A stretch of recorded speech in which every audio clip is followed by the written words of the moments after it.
আমাদের সিনেমা মৃন্ময়দা বললেন যে স্টার তো আকাশে থাকে, তো দেবদা এরকমভাবে ঘুরে বেড়াচ্ছে, সো দেবদা স্টার নয়, জিতদা এরকমভাবে ঘুরে বেড়াচ্ছে না, অ্যাটিচিউড নিয়ে রাখছে, তাই জিতদা স্টার। আমি একটা কথা বলি, দেবদা কিন্তু স্টার নয়, সুপারস্টার। আকাশে যেটা থাকে সেটাকে স্টার বলা হয়, not superstar.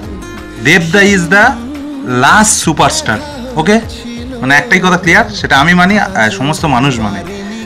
Box office collection দেখলেই বুঝে যাবে।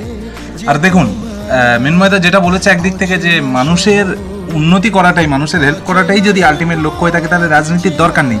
তো একটা কথা বলি, কিছু ক্ষেত্রে কিছু লক্ষ্যে পৌঁছানোর জন্য কিছু পথ দিয়ে এগিয়ে যাওয়াটা বেশি ইম্পর্টেন্ট। সাফল্য বলুন, সফলতাটা বলুন, সেই পথ দিয়ে গেলেই আসে। যেমন এই ধরুন, ঘাটাল মাস্টার প্ল্যান হোক বা না হোক, এই যে তিনি আবেদনটা করতে পারছেন, এই যে তিনি সরকারের কাছে দাবিটা করতে পারছেন, এত বড় একটা, যেটা হলে মেদিনীপুর ঘাটালের এতটা উন্নতি হবে, সেটা কিন্তু তিনি রাজনীতিতে না থাকলে একেবারেই হতো না। মানে এই ক্ষমতাটা নিশ্চয়ই হতো না, না একজন শুধু অভিনেতা হলে।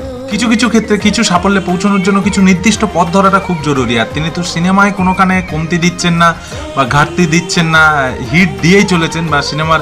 এবার রাজনীতিতে নামার জন্য তিনি যে সারাক্ষণ ঘাটালে গিয়ে পড়ে থাকবেন, সেটা তো সম্ভব নয়, কারণ তিনি একাধারে নেতা, একাধারে অভিনেতা। তো আরও একটা কথা বলার, যে মৃন্ময়দা বললেন ভোট এসে গেছে বলেই লোকের দুয়ারে গিয়ে খাচ্ছে, লোকের দুয়ারে গিয়েই বারবার এগোচ্ছে আর কি, ঘুরছে, মালা পরে ঘুরে বেড়াচ্ছে।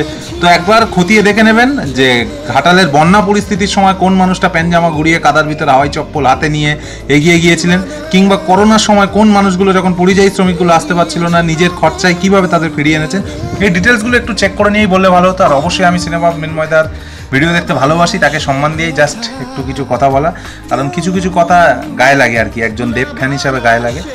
তো এটাই আবারও বলি, আকাশে যেটা থাকে সেটা স্টার, আর আমাদের টলিউডের দেবদা সুপারস্টার।